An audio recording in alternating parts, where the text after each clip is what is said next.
നമസ്കാരം. News room live ആരംഭിക്കുന്നു. ആദ്യം പ്രധാന വാർത്തകൾ. പ്രതിഷേധങ്ങളിൽ രണ്ടും കൽപ്പിച്ച് ഗവർണർ. രാഷ്ട്രപതിക്കും കേന്ദ്രത്തിനും ഉടൻ റിപ്പോർട്ട് നൽകും. കരിങ്കൊടി കാട്ടാൻ SFI. കനത്ത സുരക്ഷയൊരുക്കി പോലീസ്.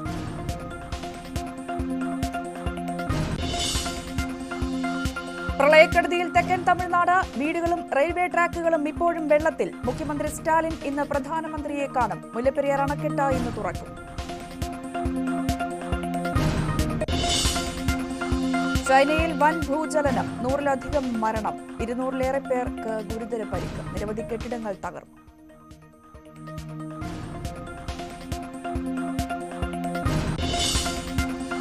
പാർലമെന്റ് അതിക്രമത്തിൽ പ്രതിഷേധം തുടരാൻ പ്രതിപക്ഷം. അമിത്ഷാ മറുപടി പറയണമെന്ന ആവശ്യം. പുറത്താക്കപ്പെട്ട MPമാരും പ്രതിഷേധത്തിന്. മെറ്റാ കമ്പനിയോട് വിവരങ്ങൾ തേടി അന്വേഷണ സംഘം.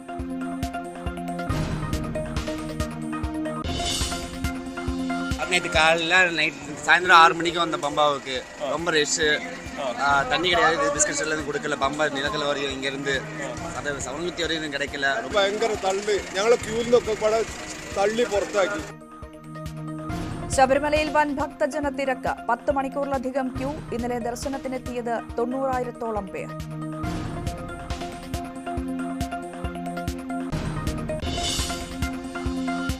IPL താരലേലം ഇന്ന്. 8 മലയാളികളടക്കം 333 പേർ അന്തിമ പട്ടികയിൽ. ഉച്ചയ്ക്ക് 1:30 മുതൽ ജിയോ സിനിമയിൽ തത്സമയം.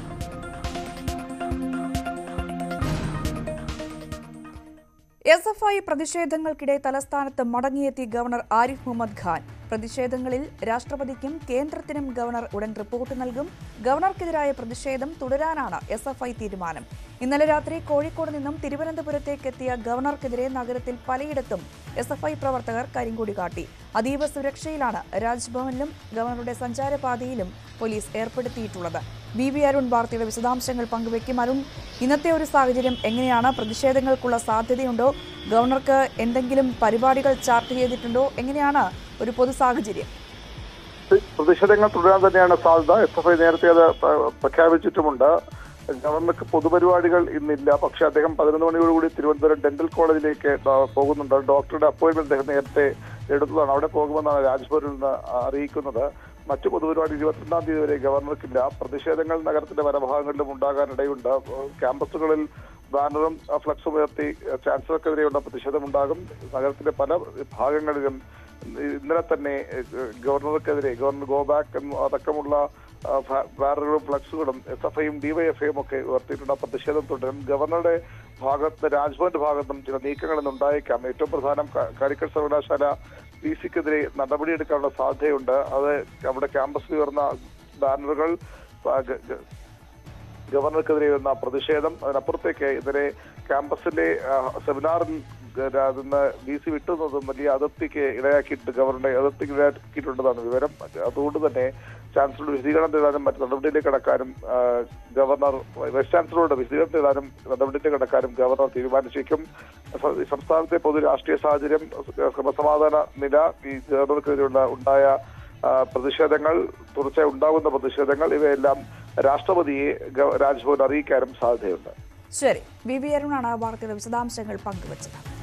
പ്രളയക്കെടുതിയിലാണ് തമിഴ്നാട്. തെക്കൻ തമിഴ്നാട്ടിലെ 4 ജില്ലകളിൽ നിരവധി വീടുകൾ ഇപ്പോഴും വെള്ളത്തിലാണ്. തിരുനെൽവേലി തൂത്തുക്കുടി റൂട്ടിൽ ട്രെയിൻ ഗതാഗതം പുനഃസ്ഥാപിക്കാനാണ് ശ്രമം. സജയകുമാർ വാർത്തയുടെ വിശദാംശങ്ങൾ പങ്കുവയ്ക്കും. തെക്കൻ തമിഴ്നാട്ടിൽ പ്രളയ ഭീഷണിയിലാണ് തെക്കൻ തമിഴ്നാടുള്ളത്. പലയിടത്തും വീടുകളടക്കം തകരുന്ന ഒരു സാഹചര്യം. ശക്തമായ മഴയാണ് തെക്കൻ തമിഴ്നാട്ടിൽ പെയ്യുന്നത്. പല ജില്ലകളിലും അവധി പ്രഖ്യാപിച്ച ഒരു സാഹചര്യം കൂടിയുണ്ട്. പലയിടത്തും വെള്ളക്കെട്ട് രൂക്ഷമാണ്. നദികൾ കരകവിഞ്ഞൊഴുകുന്ന ഒരു സാഹചര്യമുണ്ട്. നിരവധി വീടുകൾ തകർന്നിട്ടുമുണ്ട്. മരങ്ങൾ കടപുഴകി വീണും അപകടമുണ്ടായ സാഹചര്യം. നിരവധി വീടുകൾ തകരുന്നു. അത്രത്തോളം ഒരു പ്രളയഭീതിയിലേക്ക് തെക്കൻ തമിഴ്നാട് കടക്കുന്നു. കനത്ത മഴ തമിഴ്നാട്ടിൻ്റെ വിവിധ ഭാഗങ്ങളിൽ ഉണ്ടാകുന്നു. എന്തായാലും സജീവമാണ് വാർത്തയുടെ വിശദാംശങ്ങൾ പങ്കുവയ്ക്കുക. പലയിടങ്ങളിലും ദുരിതാശ്വാസ ക്യാമ്പുകളടക്കം തുറന്നിരിക്കുകയാണ്.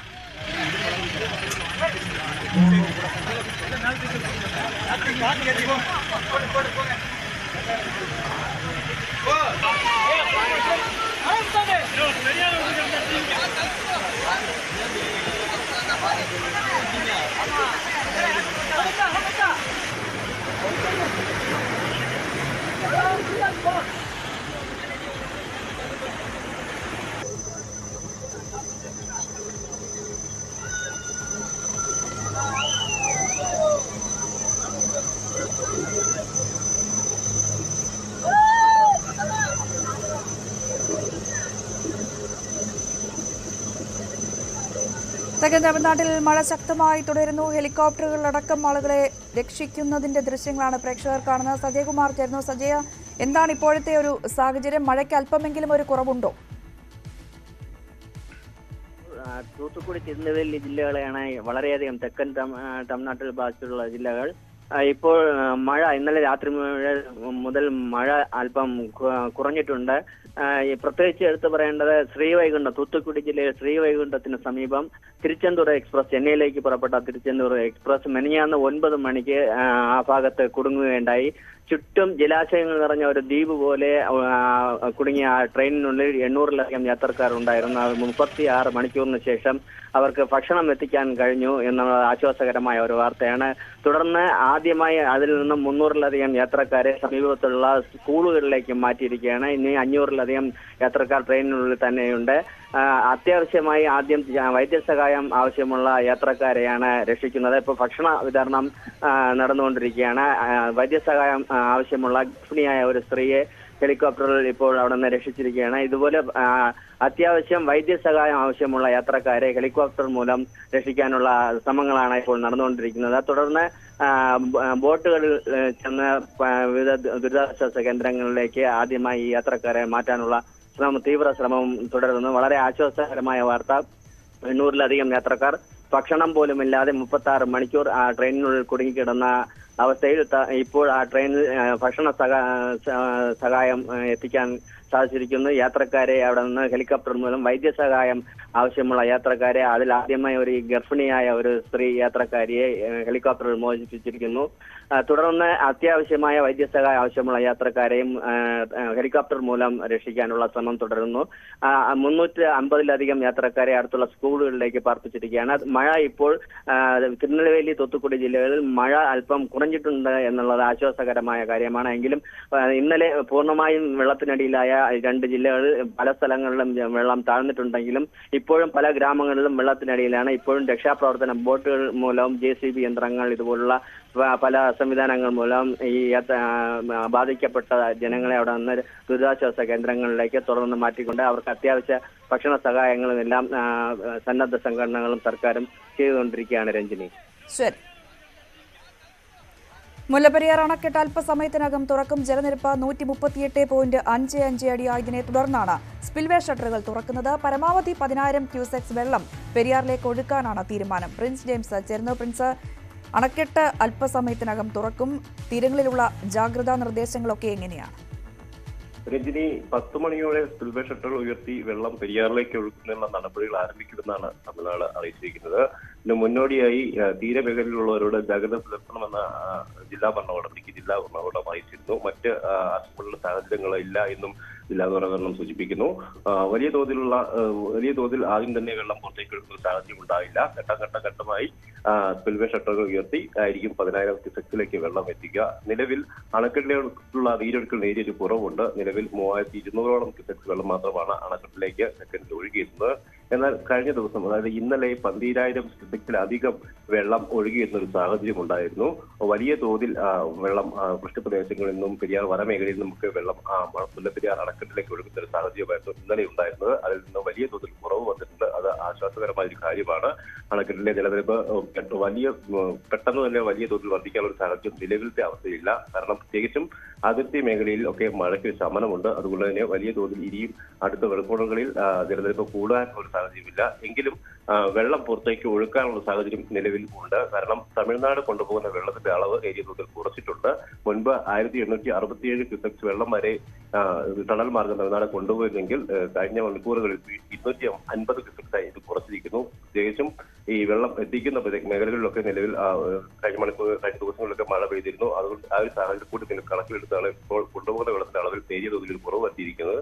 എങ്കിലും വരും മണിക്കൂറുകളിൽ മഴ തുടരുന്ന ഒരു സാഹചര്യം, മഴ കുറഞ്ഞു നിൽക്കുകയും മാറി നിൽക്കുകയും സാഹചര്യം ഉണ്ടായാൽ വലിയ തോതിൽ പെരിയാറിലേക്ക് വെള്ളം ഒഴുക്കേണ്ടി വരത്തില്ല എന്നാണ് കരുതുന്നത്. എന്തായാലും 10,000 ക്യൂസെക്സോളം വെള്ളം നിലവിൽ സെക്കൻഡിൽ ഒഴുക്കുന്ന സാഹചര്യത്തിലേക്ക് എത്തുമെന്ന് കഴിഞ്ഞ ദിവസം തന്നെ തമിഴ്നാട് അറിയിച്ചിരുന്നു. അതിനുള്ള നടപടികൾ ആരംഭിച്ചിട്ടുണ്ട്. ഒപ്പം ഇടുക്കിയിലെ മറ്റു ചില ചെറുകിട അണക്കെട്ടുകളും റെഡ് അലർട്ടിലെത്തിയിരിക്കുകയാണ്. പ്രത്യേകിച്ചും ഇരട്ടയാർ, കുണ്ടള അണക്കെട്ടുകളും ഏത് നിമിഷം തുറക്കുന്ന സാഹചര്യമുള്ള ജില്ലാ ഭരണകൂടം അറിയിച്ചിരിക്കുന്നു. ഈ രണ്ട് അണക്കെട്ടുകളും റെഡ് അലർട്ടാണ്. ഒപ്പം ചെറുകിട അണക്കെട്ടുകളായ പൊന്മുടി, ആനയിറക്കൽ, ഒപ്പം മാട്ടുപ്പെട്ടി അണക്കെട്ടുകളിലും ജലനിരപ്പ് ഉയർന്ന സാഹചര്യമുണ്ട്. പ്രത്യേകിച്ച് വൃഷ്ടിപ്രദേശങ്ങളിലൊക്കെ ഈ അണക്കെട്ടുകളിലേക്ക്, അതായത് അതിർത്തി മേഖലയിലെ ശ്രീണയി മേഖലയിലുള്ള അണക്കെട്ടുകളിലേക്ക് ശക്തമായ തോതിൽ നീരൊഴുക്ക് ഇപ്പോൾ തുടരുകയാണ്. ഒപ്പം ഇടുക്കിയിലേക്കുള്ള നീരൊഴുക്കിലും വർധനവുണ്ട്. എന്നാൽ മുൻ വർഷത്തെ അപേക്ഷിച്ച് ഏകദേശം 15 അടിയോളം വെള്ളം ഇപ്പോഴും ഇടുക്കിയിൽ കുറവാണ്. അതുകൊണ്ട് തന്നെ ആശങ്കപ്പെടേണ്ട ഒരു സാഹചര്യം ഇടുക്കിയിൽ നിലവിലില്ല എന്നാണ് നമുക്ക് അറിയാൻ സാധിക്കുന്നത്. രഞ്ജിനി, ശരി. ചൈനയിൽ വൻ ഭൂചലനം. ഗാൻസു പ്രവിശ്യയിലുണ്ടായ ഭൂചലനത്തിൽ 111 പേർ മരിച്ചു. നിരവധി കെട്ടിടങ്ങൾ തകർന്നു. 200-ലധികം പേർക്ക് പരിക്കേറ്റതായാണ് വിവരം. 6.2 തീവ്രത രേഖപ്പെടുത്തിയ ഭൂചലനത്തിൽ രക്ഷാപ്രവർത്തനം തുടരുകയാണ്. 10 കിലോമീറ്റർ ചുറ്റളവിൽ ആഘാതം രേഖപ്പെടുത്തിയതായും അധികൃതർ പറഞ്ഞു. ഗ്യാൻസു, ഹിംകായ് പ്രവിശ്യകളിലാണ് നാശനഷ്ടങ്ങൾ റിപ്പോർട്ട് ചെയ്തിട്ടുള്ളത്.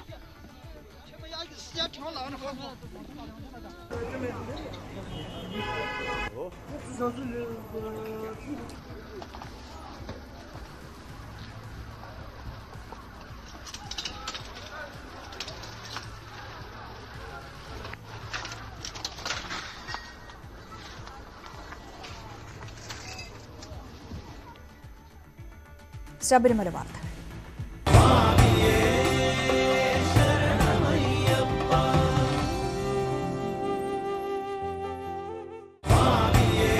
ശബരീശ ദർശനം നിങ്ങൾക്കായി സമർപ്പിക്കുന്നത് വ്രതശുദ്ധിയുടെയും നന്മയുടെയും നാളുകൾ പരിശുദ്ധമാക്കാം മിൽമയ്ക്കൊപ്പം.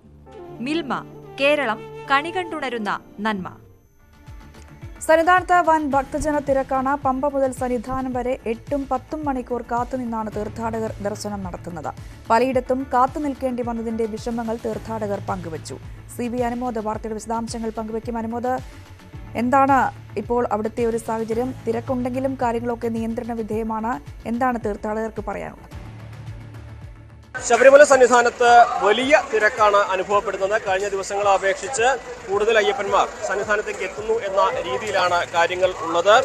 ഇന്നലെ 87,000-ലധികം അയ്യപ്പന്മാരാണ് സന്നിധാനത്തെത്തി 18-ാം പടി ചവിട്ടി ദർശനം നടത്തിയത്. ഇന്നിപ്പോൾ രാവിലെ 7 മണിക്ക് മുൻപ് തന്നെ 20,000-ലധികം പേർ സന്നിധാനത്ത് എത്തിയിട്ടുണ്ട്. വലിയ തിരക്ക് അനുഭവപ്പെടുന്നു.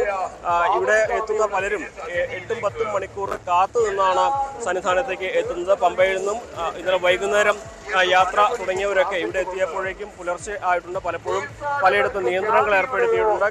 അയ്യപ്പന്മാർക്ക് മണിക്കൂറുകൾ കാത്തു നിൽക്കേണ്ട അവസ്ഥ വന്നിട്ടുണ്ട്. സ്വാമി എവിടുന്ന വരുന്നത്? തമിഴ്നാട്. எவ்வளோ டைம் வெயிட் பண்ணியது? நேற்று காலையில் சாயந்தரம் 6 மணிக்கு வந்த பம்பாவுக்கு. ரொம்ப ரஷ்ஷு, தண்ணி கிடையாது, பிஸ்கட்ஸ் எல்லாம் கொடுக்கல. பம்பா நிலக்கல் வரையும் இங்கேருந்து அதை சவன்குத்தி வரையும் கிடைக்கல. ரொம்ப சின்ன பிள்ளைங்க ரொம்ப கஷ்டப்பட்டு இருந்தோம். ரொம்ப கீழே இருக்கிறோம். ரொம்ப கஷ்டப்பட்டு தான் வந்துகிட்டு இருக்கோம். எங்கே கூடுதல் வெயிட் பண்ணியது? பம்பாலேருந்தே தான் சாமி. 13 വരെ ആச்சு சாமி பார்க்க. 11 മണിക്കൂർ. സ്വാമി നിങ്ങൾ?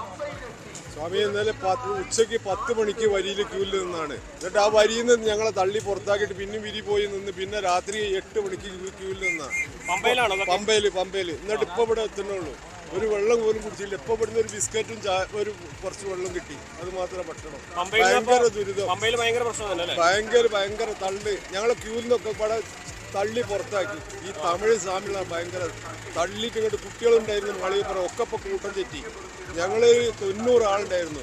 ആ 90 ആൾ ക്യൂരിലൊന്നായിട്ട് പോകുന്നില്ല. ഒക്കെ ഇപ്പം അലങ്കോലപ്പെട്ട് ഇനിയിപ്പോൾ എവിടേക്ക് എന്നുള്ളത് അറിയില്ല. ഭയങ്കര ബുദ്ധിമുട്ടിലാണ്.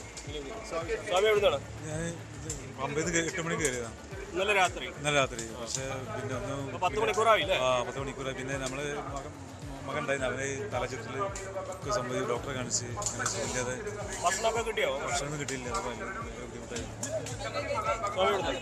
ಸ್ವಾಮಿ ನಮ್ದು ಕರ್ನಾಟಕ. ಟೈಮು ಬೆಳಗ್ಗೆ 6 ಗಂಟೆ ಆಯಿತು. 6 ಗಂಟೆ 12 ಗಂಟೆಯಿಂದ ಈ ಟೈಮ್ ಮಿಸ್ ಆಗಿದೆ. ರಶ್ ಇದೆ. അതാണ് അയ്യപ്പന്മാർക്കെല്ലാം പങ്കുവെക്കാനുള്ളത്. പമ്പയിൽ അഭൂതപൂർവമായ തിരക്ക് അനുഭവപ്പെട്ടതിനെ തുടർന്ന് അവിടെ അയ്യപ്പന്മാരെ വളരെ ഏറെ നേരം നിയന്ത്രിച്ചാണ്, സമയം കാത്തു നിർത്തിയാണ് കടത്തിവിട്ടുള്ളത്. അതുകൊണ്ട് തന്നെ പലരും 8-10 മണിക്കൂർ പമ്പയിൽ നിന്ന് സന്നിധാനത്തെത്താൻ കാത്തു നിൽക്കേണ്ട അവസ്ഥയുണ്ടായി.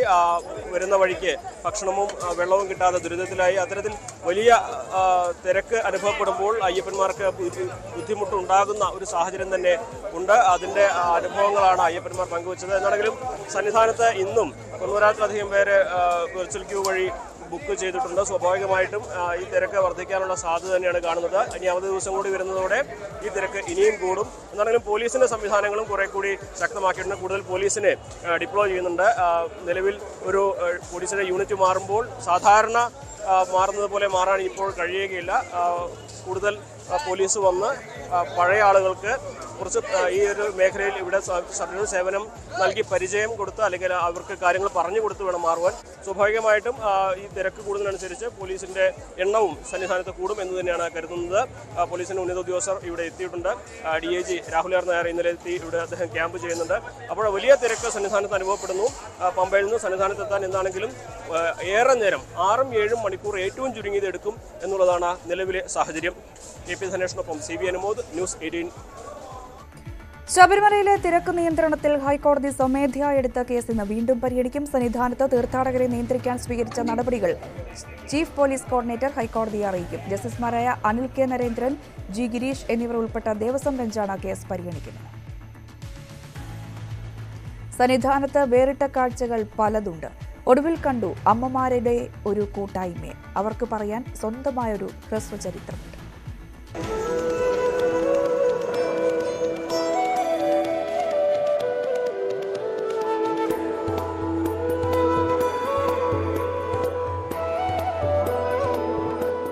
നാലമ്മമാർ അയ്യനെ തൊഴാൻ തുടരെ 7-ാം വർഷം. ഞങ്ങളും 7 പേര് ഒരുമിച്ച് 7 വർഷം കൊണ്ട് വരുന്നു. കഴിഞ്ഞ 6 വർഷവും 7 പേർ ഒരുമിച്ചായിരുന്നു. ഇത്തവണ 3 പേർ പല കാരണങ്ങളാൽ ഒഴിവായി. ഒരാൾക്ക് ഒരു മരണമായിപ്പോയി, പിന്നെ ഒരാൾ വന്നില്ല. പിന്നെ ബാക്കി ഞങ്ങൾ 4 പേരും എൻ്റെ മരുമകളുടെ അമ്മയും ഇന്ന് എൻ്റെ മോനും വന്നു, മോനും കുഞ്ഞും വന്നു. അവർ 3 പേരും മുമ്പിലില്ല, തിരക്കിൽ മുമ്പേ പോയി. ഇത്രയും ദുരിതം ഇതാദ്യം. പക്ഷേ ക്ഷീണം അറിഞ്ഞതേയില്ല. നിന്ന് കാര്യം കൈ കടത്തുന്നുള്ളതേ ഉള്ളൂ. അനുഭവിച്ചിട്ടേ ഇല്ല. വന്നപ്പോൾ ഞാൻ ക്ഷീണം അറിഞ്ഞതേ ഇല്ല. ഇടയ്ക്കിടയ്ക്ക് പാവം ശബരിമലയിലെ പോലീസുകാർ. സത്യമാണ്. നമുക്കും അവരെ പോലുള്ള മക്കളൊക്കെ ഉണ്ട്. അതുകൊണ്ട് ഞാൻ പറഞ്ഞു അവർക്ക് എന്തോ കൊടുത്താൽ മതിയാവും. അടുത്ത തവണയും ഒന്നിച്ചു മല കയറി തൊഴുതിറങ്ങണമെന്നാണ് ഇവർക്കാഗ്രഹം.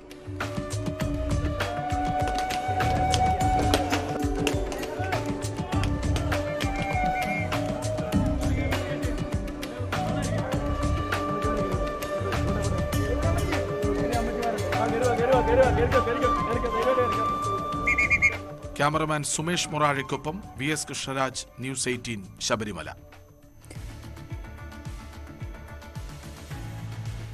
കരുവന്നൂർ ബാങ്ക് കള്ളപ്പണ കേസിൽ CPM തൃശൂർ ജില്ലാ സെക്രട്ടറി MM വർഗീസ് ഇന്ന് വീണ്ടും ഇഡിക്ക് മുന്നിൽ ഹാജരാവും. ഇത് 3ാം തവണയാണ് വർഗീസിനെ ഇഡി ചോദ്യം ചെയ്യുന്നത്. കരുവന്നൂർ ബാങ്കിലെ CPM അക്കൗണ്ടുകളുമായി ബന്ധപ്പെട്ട വിവരങ്ങളാണ് MM വർഗീസിൽ നിന്നും തേടുന്നത്. ഡാനി പോൾ വാർത്തയുടെ വിശദാംശങ്ങൾ പങ്കുവയ്ക്കും. ഡാനി, തൊട്ടുമുമ്പ് സൂചിപ്പിച്ച പോലെ 3ാം തവണയാണ് MM വർഗീസ് ചോദ്യം ചെയ്യലിനായി ഇഡിക്ക് മുന്നിലെത്തുന്നത്. ഇഡി എന്താണ് ലക്ഷ്യം വെക്കുന്നത്? എന്ത് പ്രതീക്ഷിക്കണമെന്ന്?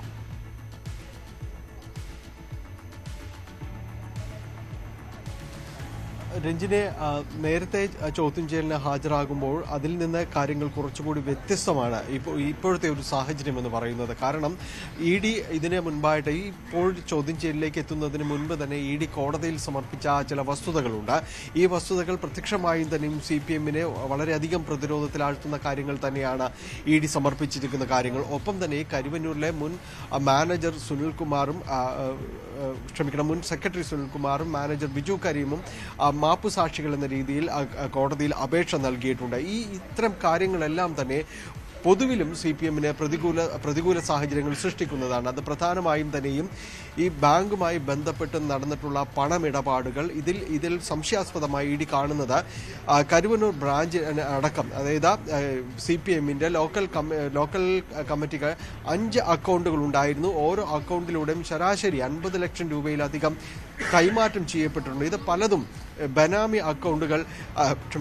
ബനാമി ഇടപാടുകളുടെ ഒരു പണം കൈമാറ്റമാണ് നടന്നിട്ടുള്ളത് എന്നതടക്കമുള്ള കാര്യങ്ങളാണ് ED പറഞ്ഞിരിക്കുന്ന വസ്തുതകൾ. അപ്പോൾ ഇത് സംബന്ധിയായ കൂടുതൽ വിവരങ്ങൾ തങ്ങൾക്ക് ആവശ്യമാണ് എന്ന് ED പലതവണ MM വർഗീസിന് കഴിഞ്ഞ തവണ വിളിച്ച് ചോദ്യം ചെയ്യുമ്പോഴും എല്ലാം പറഞ്ഞിരുന്നെങ്കിലും ഇത്തരം കാര്യങ്ങളിൽ തനിക്ക് വലിയ അറിവൊന്നുമില്ല, അങ്ങനെ വേണമെങ്കിൽ സംസ്ഥാന നേതൃത്വത്തോട് ചോദിക്കണം എന്നൊരു നിലപാടായിരുന്നു MM വർഗീസ് സ്വീകരിച്ചിരുന്നത്. ഇങ്ങനെ ഒരു ചോദ്യത്തിനും ഇത്തരം ഒരു സാഹചര്യത്തിനും എല്ലാം ഇടയാക്കുന്നത് ഈ രണ്ടുപേരുടെയും, ബിജു കരീമിൻ്റെയും അതോടൊപ്പം ഈ സുനിൽ കുമാറും നൽകിയ മൊഴികളുടെയും ഈ മാപ്പുസാക്ഷികളാണ് അവർ അപേക്ഷ നൽകുന്ന ഒരു സാഹചര്യവും എല്ലാമാണ് EDക്ക് ഈ കാര്യത്തിൽ ഇത്ര കണ്ടൊരു കരുത്ത് പകരുന്നൊരു സാഹചര്യം ഉണ്ടാകുന്നത്. അത് ഇരുവരുടെയും തന്നെ മൊഴികളിൽ വളരെ വ്യക്തമായിട്ട് തന്നെ പറയുന്നുമുണ്ട്. ഒപ്പം തന്നെയാണ് AR അരവിന്ദാക്ഷൻ നൽകിയിട്ടുള്ള മൊഴി, അദ്ദേഹം എഴുതി നൽകിയിട്ടുള്ള മൊഴിയിലടക്കം ചില വസ്തുതകൾ വെളിപ്പെടുത്തുന്നത്. CPM നേതാക്കളുമായി സതീഷ് കുമാറിനുണ്ടായ ബന്ധങ്ങൾ സംബന്ധിച്ച ചില കാര്യങ്ങൾ അടക്കം പറയുന്നുണ്ട്. പലരുമായും വളരെ അടുത്ത ബന്ധം അദ്ദേഹം പുലർത്തിയിരുന്നു എന്നതടക്കമുള്ള കാര്യങ്ങൾ പറയുന്നുണ്ട്. EP ജയരാജനുമായി കൂടിക്കാഴ്ചകൾ നടന്നിരുന്നു എന്ന കാര്യങ്ങളെല്ലാം തന്നെ പറയുന്നുണ്ട്. ഇതെല്ലാം പൊതുവിൽ സൃഷ്ടിക്കപ്പെട്ടിരുന്ന ഒരു അന്തരീക്ഷം എന്ന് പറയുന്നത് CPM-നെ വളരെ തികച്ചും പ്രതിരോധത്തിലാഴ്ത്തുന്ന ഒരു അന്തരീക്ഷത്തിലാണ് ഇന്നിപ്പോൾ MM വർഗീസ് ചോദ്യം ചെയ്യലിന് വേണ്ടി എത്തുന്നത്. നേരത്തെ അദ്ദേഹം വന്നുപോയ അന്ന് പിറ്റേന്ന് തന്നെയും വീണ്ടും നോട്ടീസ് അയച്ചിരുന്നെങ്കിലും നവകേരള യാത്രയുടെ തിരക്കുകൾ ചൂണ്ടിക്കാണിച്ചുകൊണ്ട് അദ്ദേഹം അതിൽ ഒഴിവ് വാങ്ങുകയായിരുന്നു. ഇപ്പോൾ വീണ്ടും ചോദ്യം ചെയ്യലിന് വേണ്ടി ഹാജരാകുകയാണ്. അതോടൊപ്പം തന്നെയാണ് ബാങ്കിൻ്റെ മുൻ സെക്രട്ടറി ബാങ്കിന്റെ മുൻ സെക്രട്ടറി വൈസ് പ്രസിഡന്റ് കൂടിയ P പീതാംബരൻ, അതോടൊപ്പം തന്നെ CPM നേതാവായ MP രാജു തുടങ്ങിയവരോടും ഇന്ന് ഹാജരാകാൻ ആവശ്യപ്പെട്ടിട്ടുണ്ട്. ഒപ്പം ഈ ഇരിങ്ങാലക്കുട ഏരിയ കമ്മിറ്റിയുടെ അക്കൗണ്ട് ഡീറ്റെയിൽസുകൾ, കരുവന്നൂർ ലോക്കൽ കമ്മിറ്റിയുടെ അക്കൗണ്ട് ഡീറ്റെയിൽസുകൾ അടക്കം നൽകണമെന്നും ED നിർദ്ദേശം നൽകിയിട്ടുണ്ട്. അങ്ങനെ സമഗ്രമായ ഒരു അന്വേഷണത്തിലേക്ക് ഈ മേഖലയിലടക്കം എന്താണ് കള്ളപ്പണം ഇടപാടുകൾ നടന്നിട്ടുണ്ട് എന്ന് ED സമർത്ഥിക്കുമ്പോൾ അത്തരം കാര്യങ്ങളിലേക്ക് കൂടുതൽ ചോദ്യം ചെയ്യലിലേക്ക് അടക്കം നീങ്ങേണ്ടതുണ്ട്, കൂടുതൽ വിവരങ്ങൾ തങ്ങൾക്ക് വേണ്ടതുണ്ട് എന്ന രീതിയിൽ തന്നെയാണ് ED മുന്നോട്ട് പോകുന്നത്. MM വർഗീസും മറ്റ് രണ്ടുപേരും എത്തുന്നത് ഇത്തരം ചോദ്യങ്ങൾക്ക് മുന്നിലേക്ക് തന്നെയാണ്. ശരി. നവകേരള സദസ്സിന്റെ പര്യടനം ഇന്നും കൊല്ലത്ത് തുടരും. കൊല്ലം ബീച്ച് ഓർക്കിഡ് ഹോട്ടലിൽ മുഖ്യമന്ത്രി, മന്ത്രിമാരും ജില്ലയിലെ 7 മണ്ഡലങ്ങളിൽ പൗരപ്രമുഖരുമായി സംവദിക്കും. കരുനാഗപ്പള്ളി, ചവറ, കുണ്ടറ, കൊല്ലം എന്നിവിടങ്ങളിലാകും ഇന്നത്തെ സദസ്സ് നടക്കുക. പാർലമെന്റ് അതിക്രമത്തിൽ ആഭ്യന്തരമന്ത്രി അമിത്ഷാ മറുപടി പറയണമെന്നാവശ്യപ്പെട്ടുള്ള പ്രതിപക്ഷ പ്രതിഷേധം ലോക്സഭയിലും രാജ്യസഭയിലും ഇന്നും തുടരും. സസ്പെൻഡ് ചെയ്യപ്പെട്ട MP-മാർ ഇന്ന് പാർലമെന്റ് കവാടത്തിൽ പ്രതിഷേധിക്കും. കേസിൽ അന്വേഷണം തുടരുകയാണ്. ER രാഗേഷ് വാർത്തയുടെ വിശദാംശങ്ങൾ പങ്കുവയ്ക്കും. രാഗേഷ്, ഇന്നലെ അടക്കം 92 MP-മാരാണ് ഇതുവരെ പ്രതിഷേധിച്ചവരിൽ സസ്പെൻഡ് ചെയ്യപ്പെട്ടത്. പ്രതിഷേധിച്ചാൽ സസ്പെൻഷൻ എന്ന രീതിയിലേക്ക് കാര്യങ്ങൾ പോകുന്നു. ഇനി ആഭ്യന്തരമന്ത്രി മറുപടി പറയും വരെ പ്രതിഷേധം തുടരാനുമാണ് ഇവരുടെ തീരുമാനം. എങ്ങനെയാണ് കൂടുതൽ സാഹചര്യം? ഇന്ന് ഏത് രീതിയിൽ പ്രതിഷേധം മുന്നോട്ട് കൊണ്ടുപോകാനാണ് MP-മാരുടെ തീരുമാനം? പാർലമെന്റിൽ പ്രതിഷേധം തുടരാൻ തന്നെയാണ് പ്രതിപക്ഷ MP-മാരുടെ തീരുമാനം. ഇന്നലെ 78 പേരെയാണ് സസ്പെൻഡ് ചെയ്തിരുന്നത്. അങ്ങനെ ഈ സഭാ കാലയളവിൽ ഇതുവരെ സസ്പെൻഡ് ചെയ്യപ്പെട്ട അംഗങ്ങളുടെ എണ്ണം 92ആയി. ഇതിൽ ഇന്നലെ സസ്പെൻഡ് ചെയ്യപ്പെട്ട ലോക്സഭയിലെ 3 പേർക്കും ഒപ്പം തന്നെ രാജ്യസഭയിൽ 11 പേർക്കും അവകാശ ലംഘന സമിതിയുടെ റിപ്പോർട്ട് സമർപ്പിക്കുന്നതുവരെയാണ് അവരുടെ സസ്പെൻഷൻ ഉള്ളത്. ഏതായാലും പാർലമെന്റ് ചരിത്രത്തിൽ ഒറ്റ ദിവസം ഏറ്റവും കൂടുതൽ MP-മാർ സസ്പെൻഡ് ചെയ്യപ്പെട്ടത് ഇന്നലെയാണ്. ഏതായാലും പ്രതിപക്ഷം ഇപ്പോൾ തീരുമാനിച്ചിട്ടുള്ളത് ഇന്നും പ്രതിഷേധം തുടരും. ഈ വിഷയത്തിൽ പാർലമെന്റ് അതിക്രമത്തിൽ ആഭ്യന്തരമന്ത്രി അമിത്ഷാ മറുപടി പറയണം എന്ന ആവശ്യത്തിൽ ഉറച്ചു നിൽക്കുകയാണ്. 2 ആവശ്യങ്ങളാണ് പ്രധാനമായും ഇന്നലെ പ്രതിപക്ഷം മുന്നോട്ട് വെച്ചിരുന്നത്. ഒന്ന്, നിലവിൽ നേരത്തെ സസ്പെൻഡ് ചെയ്യപ്പെട്ടിരുന്ന 14 MP-മാരുടെ സസ്പെൻഷൻ പിൻവലിക്കുക, ഒപ്പം തന്നെ ആഭ്യന്തരമന്ത്രി മറുപടി പറയുക. പക്ഷേ സർക്കാർ പ്രതിഷേധിച്ച മറ്റ് MP-മാർക്കെതിരെ കൂടി നടപടി സ്വീകരിക്കുന്ന കാഴ്ചയാണ് കണ്ടത്. ഏതായാലും ഇന്നും സഭ പ്രക്ഷുബ്ധമാകാൻ തന്നെയാണ് സാധ്യത. അങ്ങനെയെങ്കിൽ ഒരുപക്ഷെ കൂടുതൽ MP-മാർക്കെതിരെ നടപടിയെടുക്കുന്ന നീക്കത്തിലേക്കും സർക്കാർ കടന്നേക്കും. കാരണം 6 പ്രധാനപ്പെട്ട ബില്ലുകൾ ഇപ്പോൾ അജണ്ടയിൽ കേന്ദ്ര സർക്കാർ ഉൾപ്പെടുത്തിയിട്ടുണ്ട്. പ്രതിപക്ഷത്തിന്റെ അഭാവത്തിൽ അല്ലെങ്കിൽ പ്രതിപക്ഷത്തിന്റെ അംഗങ്ങൾ കുറഞ്ഞിരിക്കുന്ന ഈ ഘട്ടത്തിൽ ആ ബില്ലുകൾ പാസ്സാക്കിയെടുക്കുക എന്ന ലക്ഷ്യം ഏതായാലും സർക്കാരിനുണ്ട്. പ്രതിപക്ഷം ആവർത്തിച്ച് വ്യക്തമാക്കുന്നത് നിലപാടിൽ നിന്ന് പിന്നോട്ടില്ല, കേന്ദ്ര ആഭ്യന്തരമന്ത്രി തന്നെ മറുപടി പറയണം എന്നുള്ളതാണ്. ഏതായാലും ഈ അതിക്രമവുമായി ബന്ധപ്പെട്ടുകൊണ്ടുള്ള അന്വേഷണവും ഒരു വശത്ത് പുരോഗമിക്കുകയാണ്. ഇന്നലെ മൈസൂരുവിലും ഒപ്പം തന്നെ കൊൽക്കത്തയിലും അടക്കം പരിശോധനകൾ നടന്നു. മൈസൂരുവിൽ കേസിലെ പ്രതിയായ മനോരഞ്ജന്റെ വീട്ടിൽ അന്വേഷണ സംഘം പരിശോധന നടത്തി. ഒപ്പം തന്നെ സാമൂഹ്യ മാധ്യമ കമ്പനിയായ മെറ്റയോട് ഇതുമായി ബന്ധപ്പെട്ട വിശദാംശങ്ങൾ തേടിയിട്ടുണ്ട്. പ്രത്യേകിച്ച് ഫേസ്ബുക്കിലെ ഭഗത് സിംഗ് ഫാൻ പേജ് കൂട്ടായ്മയുമായി ബന്ധപ്പെട്ട വിവരങ്ങളാണ് തേടിയിട്ടുള്ളത്. കാരണം ഈ കേസിലെ പ്രതികളുടെ ഫോണുകൾ നശിപ്പിക്കപ്പെട്ട നിലയിലാണ് ലഭിച്ചത്. അത് അന്വേഷണത്തെ ബാധിക്കുന്നുണ്ട്. അതുകൊണ്ട് തന്നെയാണ് ഇവരുടെ സാമൂഹ്യ മാധ്യമങ്ങളിൽ ഇടപെടലടക്കം പരിശോധിക്കാനാണ് ഈ ഗ്രൂപ്പിന്റെ അടക്കം വിശദാംശങ്ങൾ ഇപ്പോൾ ഫേസ്ബുക്കിനോട് അടക്കം തേടിയിട്ടുള്ളത്. ഔദ്യോഗിക വസതി ഒഴിയാൻ ആവശ്യപ്പെട്ടതിനെതിരെ തൃണമൂൽ കോൺഗ്രസ് നേതാവ് മഹുവ മൊയ്ത്ര നൽകിയ ഹർജി ഡൽഹി ഹൈക്കോടതി ഇന്ന് പരിഗണിക്കും. ലോക്സഭാ അംഗത്വം റദ്ദാക്കിയതിന് പിന്നാലെയാണ് വീട് ഒഴിയാൻ ആവശ്യപ്പെട്ട് മഹുവയ്ക്ക് നോട്ടീസ് നൽകിയത്. ജനുവരി 7-നുള്ളിൽ വസതി ഒഴിയാനാണ് മഹുവയ്ക്ക് ലഭിച്ചിരിക്കുന്ന നിർദ്ദേശം.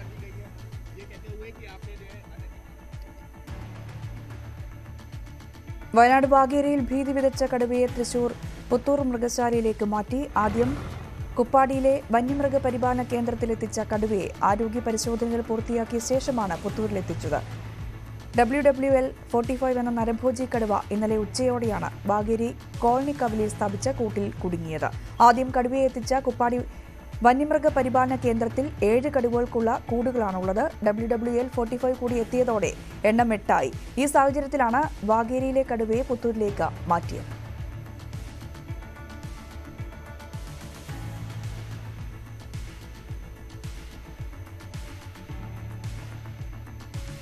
മാലിന്യമുക്ത നവകേരളം പദ്ധതിയുടെ ഭാഗമായി പത്തനംതിട്ട നഗരസഭയുടെ നേതൃത്വത്തിൽ നഗരത്തെ സൗന്ദര്യവൽക്കരിക്കുന്നതിനുള്ള നടപടികൾ ആരംഭിച്ചു.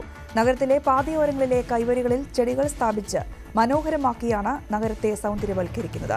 ബഹുജന പങ്കാളിത്തത്തോടെയാണ് പദ്ധതി നടപ്പാക്കുന്നത്. പത്തനംതിട്ട സെൻട്രൽ ജംഗ്ഷൻ മുതൽ ജനറൽ ആശുപത്രി വരെയുള്ള റോഡിന്റെ വശങ്ങളിലാണ് നഗര സൗന്ദര്യവൽക്കരണത്തിന്റെ ഭാഗമായി ചെടികൾ സ്ഥാപിച്ചത്. റോഡിന്റെ കൈവരികൾ പെയിന്റ് ചെയ്ത് മനോഹരമാക്കി. പ്രത്യേകം തയ്യാറാക്കിയ ഇരുമ്പ് ബക്കറ്റിലാണ് ചെടികൾ സ്ഥാപിച്ചിട്ടുള്ളത്. നഗരത്തെ മാലിന്യമുക്തമാക്കി പൊതുയിടങ്ങൾ സംരക്ഷിക്കുക എന്ന ലക്ഷ്യമാണ് സൗന്ദര്യവൽക്കരണത്തിലൂടെ നഗരസഭ ലക്ഷ്യമിടുന്നത്. പത്തനംതിട്ട നഗരസഭയും ഹരിത നഗരമാക്കി നഗരത്തെ മാറ്റുക എന്ന ഉദ്ദേശത്തോടുകൂടി ഈ പദ്ധതി ഏറ്റെടുത്തതാണ്. ഇവിടെ എല്ലാ വിഭാഗം ജനങ്ങളുടെയും പിന്തുണയോടുകൂടി ഈ പ്രവർത്തനങ്ങൾ മുന്നോട്ട് കൊണ്ടുപോകാനാണ് ആഗ്രഹിക്കുന്നത്. നഗരത്തിന്റെ വിവിധ പ്രദേശങ്ങളിൽ സൗന്ദര്യവൽക്കരണം നടത്തുക എന്നുള്ളതാണ്. നഗര സൗന്ദര്യവൽക്കരണത്തിൽ കോളേജ് വിദ്യാർത്ഥികളും വ്യാപാരികളും പങ്കാളികളായി. ഒരു 100-ൽ പകരം NSS യൂണിറ്റിന്റെ വോളണ്ടിയേഴ്സ് ഉണ്ടായിരുന്നു. അവർ കൂടിയാണ് ഇതെല്ലാം ചെയ്തത്.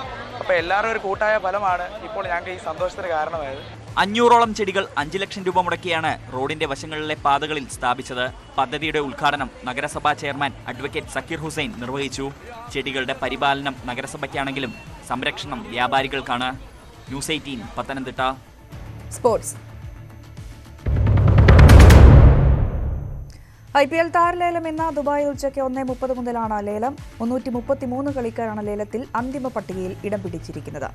ഇതിൽ 214 ഇന്ത്യൻ താരങ്ങളും 119 വിദേശ താരങ്ങളുമാണ്. 10 ടീമുകളിലായി ആകെ 77 ഒഴിവുകളാണുള്ളത്. ഇതിൽ വിദേശ താരങ്ങളുടെ ഒഴിവ് 30 മാത്രമാണ്. 8 മലയാളി താരങ്ങളാണ് ലേലത്തിൽ ഉൾപ്പെട്ടിരിക്കുന്നത്. ഫാസ്റ്റ് ബൌളർ സന്ദീപ് വാര്യരാണ് ഉയർന്ന അടിസ്ഥാന വിലയുള്ള മലയാളി താരം. 50 ലക്ഷം രൂപയാണ് അടിസ്ഥാന വില. 38.15 കോടി രൂപ ബാക്കിയുള്ള ഗുജറാത്ത് ടൈറ്റൻസിന്റെ പക്കലാണ് ഏറ്റവും ഉയർന്ന തുക. ജിയോ സിനിമയിൽ ലേലം തത്സമയം കാണാം. ഈ ബുള്ളറ്റിൻ പൂർണ്ണമാകുന്നു. നമസ്കാരം.